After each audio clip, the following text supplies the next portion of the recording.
Olá, seja bem-vinda ao canal do Graça e Agrado. Esse é mais um estudo 10 da sequência da nossa série aí de Mulheres Anônimas da Reforma Protestante, e hoje a gente vai estudar a história de uma mulher que nem era princesa, nem era esposa de um grande reformador, um homem que marcou o início da reforma. Não, ela era uma mulher comum, mas ela era uma mulher que amava a Cristo, que amava as verdades do Senhor e que nunca abriu mão daquilo que ela realmente acreditava que era a verdade da palavra de Deus. Hoje a gente vai conhecer a história de Charlotte de Mornay. Vamos para a nossa vinheta?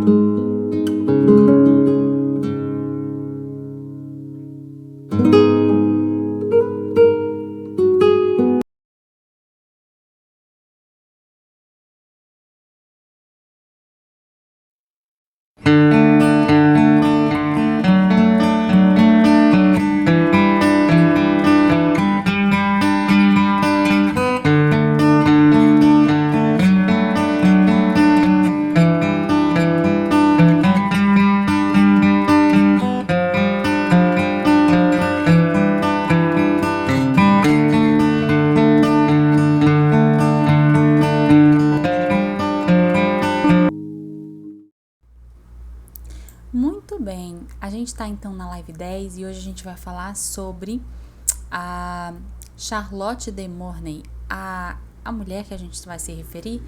O relato dela está aqui nesse livro, né, Grandes Mulheres da Reforma Protestante, pela Knox Publicações, e esse a gente chegou aí na metade do livro, né? Eu tô gravando esse vídeo porque eu queria muito mostrar o material, né, que quando a gente olha a sequência dos fatos históricos, é muito melhor quando a gente vê esses fatos históricos ali na nossa frente, fica muito mais claro, né? Então vamos começar a saber mais sobre a vida dessa mulher de Deus, né, que tem aí tanto um legado tão maravilhoso para nos falar. Vamos lá então, vamos para a história dela, né? Ela nasceu em 1549, então aí você pode considerar alguns anos depois das 95 teses lá de Martinho Lutero. A reforma já estava super avançada, mas ainda... E aí que a reforma ela começou a ser motivo de muita briga política e briga civil, né? Então as cidades começaram a ter conflitos físicos entre os soldados cristãos reformados e os soldados cristãos ali católicos, né, os soldados católicos. Então, nesse contexto, foi quando Charlotte nasceu, né? Ela era filho de pai e mãe católico, mas depois o pai dela veio a se converter ao protestantismo. E olha que frase linda que o pai dela falou em face à morte. Ele disse assim: Senhor, tu me concedestes uma alma há 58 anos atrás. Tu a conferistes a mim branca e límpida. Eu rendo a ti impura e poluída. Lava no teu sangue de Cristo Jesus, teu filho. Então, eu acho interessante duas coisas aí. Primeira, o pai dela tinha a certeza de que ele podia clamar a Cristo Jesus, né? Você vê que ele não fala em nenhum momento de Maria. Então, foi um atestado de que ele era um homem que amava a Deus e sim, tinha entendido a fé reformada. E segundo, ele fala exatamente sobre aquilo que a Igreja Católica negava, né, de que a alma dele ia para Cristo, né, mesmo impura, mesmo em face dos seus pecados, mas ia a Cristo, né? Então isso é algo incrível e é um marco, né, mostra o quanto ele tinha sido ali transformado por Deus. Bom, na história de Charlotte, a gente vê que o primeiro casamento dela, aí já é um spoiler, né? Ela teve 2 casamentos, mas o primeiro casamento dela foi em 1567. Antes da morte do pai dela, ela veio a se casar, mas infelizmente, depois de 2 anos, ela veio a falecer. E depois da morte do esposo dela, ela passou por muitas dificuldades financeiras. E também, como ela tinha ouvido a fé reformada, ela casou com um homem que o esposo dela, ele sim não era católico, ele era protestante, né? Então eles passaram a ser perseguidos e ela, depois que ficou sem o esposo, passou a ser perseguida. A mãe dela ainda insistiu com ela para que ela fosse à missa, porque naquele contexto bastava você ir à missa para que você fosse considerada uma pessoa apta a, né, ter ali condições de estar sem ser perseguida. Bastava você ir à missa, né? E ela disse que ela não ia, e ela era uma mulher de uma opinião forte, graças a Deus era uma opinião certa, né? Porque é ruim quando a gente tem a opinião certa da forma errada, né? Mas ela tinha certeza das verdades que Deus tinha colocado em seu coração. Veja, o pai dela tinha se convertido ao protestantismo tardiamente. Então, ela já tinha, infelizmente, né, perdido aí anos, mas ela também ouviu, ela também foi incentivada pelo pai, para ouvir as verdades, né, da palavra de Deus, para ser zelosa com o estudo da palavra de Deus. Então, essas verdades ela já tinha aí acumulado em seu coração. Ela foi perseguida, né, depois da morte aí do esposo, ela ficou com uma filha pequena e ela começou a ser perseguida, né? Conta a história que ela chegou na noite anterior à noite de São Bartolomeu, que foi uma noite muito sangrenta, onde muitos huguenotes morreram ali na França. Ela fugiu e ela ficou ali hospedada na casa de um homem que era católico. Fala até que ele era cultivador de milho, né? E esse homem, ele abrigou vários cristãos reformados, porque Deus, eu acredito, né, que Deus, em sua santa providência, ele proveu livramento para algumas pessoas, não permitiu que todos morressem. E ela foi uma pessoa que colheu desse livramento, colheu dessa bênção, dessa provisão de Deus, né? Ela foi ajudada pelos seus amigos, que fizeram com que ela continuasse a jornada dela fugindo ali daquele contexto na cidade de Paris. Esse contexto, né, de fuga dela, foi a várias cidades, e em uma dessas cidades ela encontrou o seu esposo, né, o segundo esposo dela, que Philippe de Mornay, que foi exatamente o homem que foi muito usado por Deus, né, ali no contexto da pregação da fé reformada. Ele era um homem que ele era estadista, então ele era do governo civil, então ele tinha voz ali naquele contexto, ele podia influenciar pessoas, então isso foi muito importante para a vida deles dois. Ele passou a ser... ele foi para a Holanda, chegou aí para a Inglaterra junto com ela, e lá eles puderam servir a Deus, mas tiveram que voltar para Paris. E nesse retorno para Paris, eles foram mais uma vez perseguidos. E nessa perseguição, eles tiveram perda de posses, e eles acabaram se instalando em uma região ali interiorana da França e frequentaram uma paróquia, né? Na verdade, uma congregação ali da fé reformada. E conta-se a história que ela era uma mulher que que gostava de adereços no cabelo, que era uma mulher que tinha uma certa vaidade, né? Vamos dizer assim. E a congregação dela quis discipliná-la por isso, porque ela e as filhas dela faziam uso desses adereços no cabelo e quiseram discipliná-la.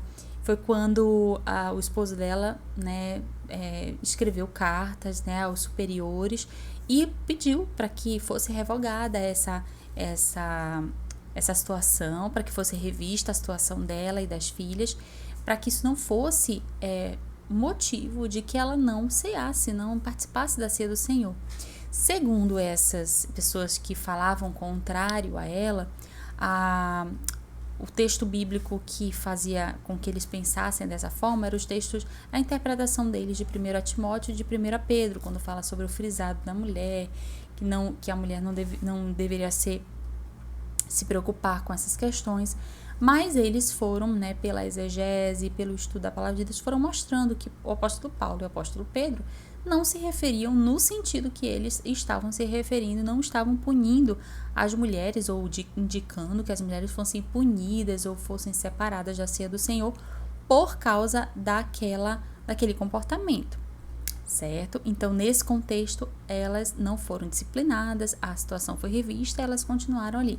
Acabou que eles fundaram uma congregação onde se pregou a doutrina reformada, e eles tiveram filhos, né? Ela tinha uma filha do primeiro casamento que tinha ficado aos cuidados da mãe dela, que era católica, então era uma criança que cresceu ali naquele contexto de mais proteção, de mais cuidado. E ela se tornou uma mãe muito dedicada, né? Inclusive, conta-se que ela chegou a ter um filho, né? Um menino, e ela preparou muito bem esse menino para ser um estadista igual o pai. Porque na mente dela, ela imaginava, bom, se eu tiver um filho e ele puder ser um líder, não só na sociedade, mas o líder no seu contexto eclesiástico, na sua congregação, na sua igreja, eu vou estar realizando aquilo que Deus me chamou para fazer. Então, Charlotte, ela era uma mãe muito dedicada. Ela tinha um amor por seus filhos, de uma maneira especial por este filho. E ela escreve uma frase muito bonita, eu queria ler para vocês a frase que ela escreve: meu filho, Deus é minha testemunha de que mesmo antes do seu nascimento, ele me inspirou com a esperança de que um dia você o serviria. E isso para você deve ser um sinal de sua graça e uma admoestação para que você realize o seu dever. O seu pai e eu também cuidamos para instruí-lo em cada ramo do aprendizado que lhe pudesse servir. Aí não apareceu na citação, mas a ideia é que lhe pudesse servir. Então imagina, né? Uma mãe que amava a Deus em primeiro lugar, que colocava o reino de Deus em primeiro lugar. Como essa mãe não sofreu depois de alguns anos, quando esse filho ele veio a falecer, inclusive ele veio a falecer no contexto ali desse período de perseguição, né? Ele foi morto em batalha ali contra os católicos, e ela sofreu muito. Mas o que é interessante na vida dela é que ela, mesmo em sofrimento, ela colocava a sua vida mesmo diante de Deus, ela entregava a sua vida diante de Deus. Inclusive, ela tem uma frase que eu achei muito bonita, eu queria compartilhar, não saiu aí no slide, mas eu queria compartilhar com vocês, ela falando no momento, depois de um ano mais ou menos que o filho veio a faleceu, ela veio a falecer também de uma febre, de uma complicação. E aí a frase que ela disse em face à sua morte foi: eu estou indo para Deus, persuadida de que nada pode me separar de seu amor. Eu sei que o meu Redentor vive e ele tem triunfado. Imagina uma pessoa em face à morte, uma pessoa que viveu fugindo, uma pessoa que viu as guerras muito perto, as guerras contra a sua verdade, contra a verdade do Senhor. Imagina como essa pessoa, ela deu um brado ali de convicção, de certeza de que Deus estava com ela, de que Deus era o juiz da sua causa. Então ela deixou bem claro, né, a quem ela confiava a sua alma. Logo depois de uma semana, né, que ela ficou doente, ela veio a falecer. E uma frase que eu achei muito bonita que o esposo dela diz sobre ela foi a frase que eu coloquei lá no início, na vinheta. Ele diz, o esposo dela fala sobre ela: ela me ajudou a viver bem e pela sua piedosa morte me ensinou a como morrer bem. Então, duas lições que eu tiro, né, que eu queria que a gente pensasse sobre esse testemunho, né, dessa mulher de Deus. Primeiro, né, que a gente como mães, como mulheres, sejamos mulheres que amem a Deus, sejamos mulheres que criem nossos filhos para a glória de Deus, para que Deus possa ser glorificado, possa ser cada dia mais exaltado. Porque quando a gente cria nossos filhos, a tendência é a gente criar eles para nós, a gente criar eles sendo protegidos, sendo altamente equilibrados, sendo crianças que têm os seus prazeres sendo atendidos. Mas a gente esquece que a gente não está criando só nossos filhos para nós, a gente está criando nossos filhos para Deus. Então, não são os nossos critérios, são os critérios de Deus. E o que é principal para Deus? É que nós vivamos para a glória dele. Então, se eu crio meu filho, eu crio para a glória do Senhor. E eu crio meu filho para que ele possa glorificar a Deus. Então, não permito que meu filho faça concessões ou pratique coisas que não vão agradar a Deus. Então, veja, isso não é complexo, é simples. A gente precisa colocar a nossa maternidade numa mesa e colocar a lente do evangelho para poder enxergar a nossa maternidade da maneira correta. Só assim a nossa vida como mãe vai ser uma vida realmente frutífera. Enquanto a gente ficar adulando nossos filhos, enquanto a gente ficar com medo de discipliná-los da maneira bíblica, enquanto a gente ficar receosa de praticar a verdade da palavra de Deus com nossos filhos, de levar eles à igreja, de viver uma seriedade junto com eles ali diante de Deus, a gente nunca vai conseguir ter um senso de realização da nossa maternidade como nós poderíamos ter. Então, que Deus nos ajude, né, para que a gente possa ter nossos filhos como futuros servos do Senhor. E como futuros servos do Senhor, eu tenho a responsabilidade de assessorá-los, de edificá-los, de abençoá-los dessa forma.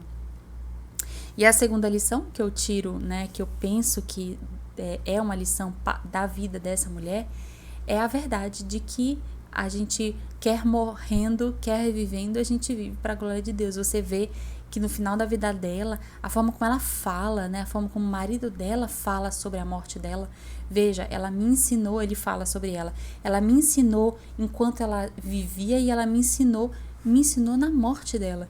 Às vezes a gente tem aquela noção de que o crente, ele quando morre, ele morre de maneira perfeita, né, ele morre indo para o céu feliz porque vai para o céu. Mas a morte nunca vai ser algo simples e maravilhoso para ninguém, seja ele o crente mais piedoso. Não, o crente que morre, ele morre triste, ele morre chorando, ele morre ali com a alma, mas ele tem no seu coração aquela certeza de que ele está indo para o lar eternal, né? Então que Deus reafirme essas verdades no nosso coração, de que a nossa maternidade é, em primeiro lugar, uma maternidade que é oriunda daquilo que Deus deseja para a nossa maternidade, ela é conformada à vontade dele.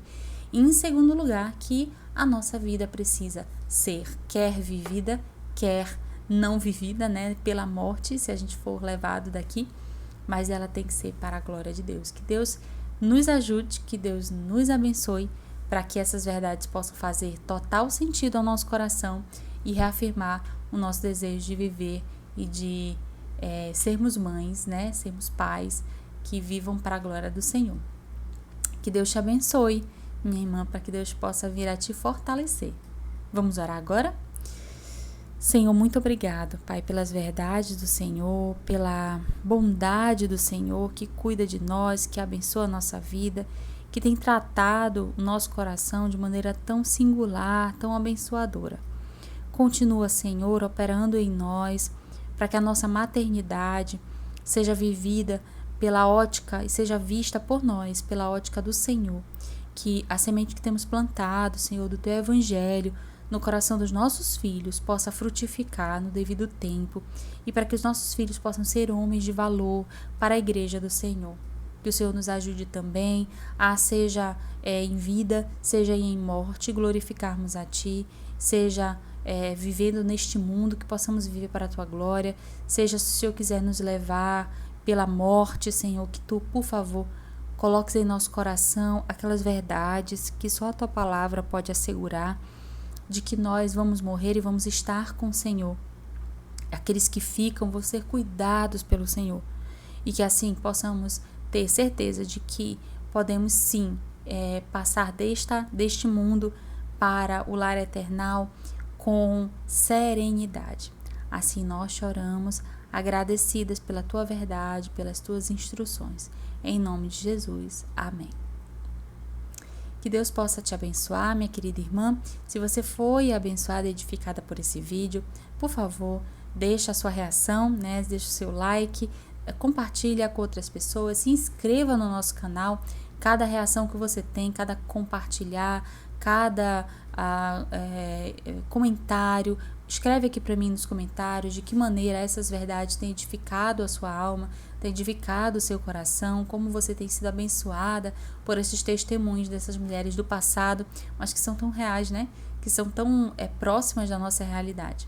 Que Deus te abençoe, uma excelente noite de descanso. Você está assistindo esse vídeo de manhã, bom dia. Você está assistindo à tarde, boa tarde. Que Deus possa te abençoar e te enriquecer e te inspirar com essas verdades sobre o nosso Deus, sobre servos de Deus que tanto foram fiéis à palavra do Senhor.